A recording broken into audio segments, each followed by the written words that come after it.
Officer O'Casey was a beat cop in New York City. He worked nights. 10 years on the job, he got to know his beat pretty well. He knew that Mrs. Medusa lived on the 3rd floor in an apartment right on the square, and he would pass that every night, and he would see a light in the front window shining brightly, and then over time that light got dim until the point where there was no light at all. Officer O'Casey wondered, so he knocked on the door and asked Mrs. Medusa if she was okay. "My husband left me 6 months ago," she said. "I put a 100-watt bulb in the lamp and he didn't come home.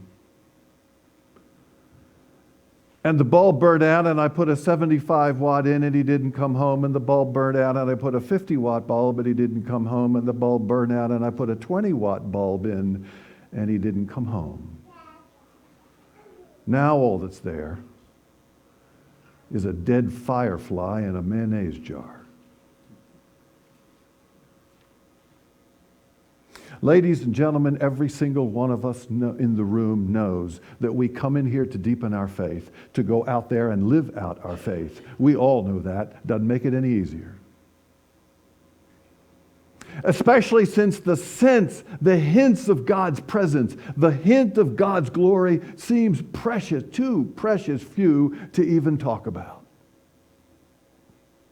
Sometimes the days are so boring, so monotonous, so dull that tomorrow is nothing more than today, only more so, and everything is the same, deadly same. Sometimes the days are so much filled with a bottomless pit of pain and sorrow that I don't know about you, but it's tough going out the door and witnessing to a Jesus Christ who sometimes seems more known by his absence than his presence. And the longer it goes, the harder it gets. The more bone-weary tired we become. 100-watt bulbs are being replaced by dead fireflies in churches all across this country. Which is why I think this text is so critically important. Be alert. Watch. The kingdom is coming. Your Savior is coming at an unexpected hour. Ladies and gentlemen, I want you to hear this. That the promise of the gospel is that Jesus Christ is not only coming back, he's already here. In times and places we least expecting. In the monotony and the boredom and the excitement and the pain of life, we can catch a glimpse of the living God. In places just around the corner. In cars right next door. In the faces of the next neighbor that we meet. So pay attention. Watch.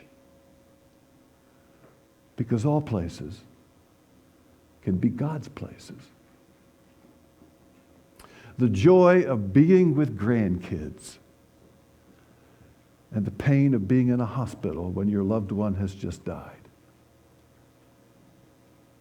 Eating a meal with your neighbor, or going to a soup kitchen and feeding a hungry person who hasn't eaten in a week. Watching a sunset and thanking God for the beauty of creation, or going on a mission trip where there is so much pain and heartache and injustice that there seems so precious little joy at all. Watch. Pay attention. Your God is coming at an unexpected hour to you and through you. We say it, pray it every Sunday morning. Help me out here. Our Father who art in heaven, hallowed be thy name. Thy kingdom come, thy will be done on earth as it is in heaven. Wesley Allen at a seminary in Texas says that Jesus Christ has allowed us to partner with God in making that prayer come true. Jesus is coming back. Jesus is already here. And all of us, you and me and him together, can bring bits and pieces of God's kingdom into a broken and boring world. You might wonder what the image is behind me. I saw a moving van in our neighborhood the other day. It was moving a couple and their 3 kids, I think, into a new house.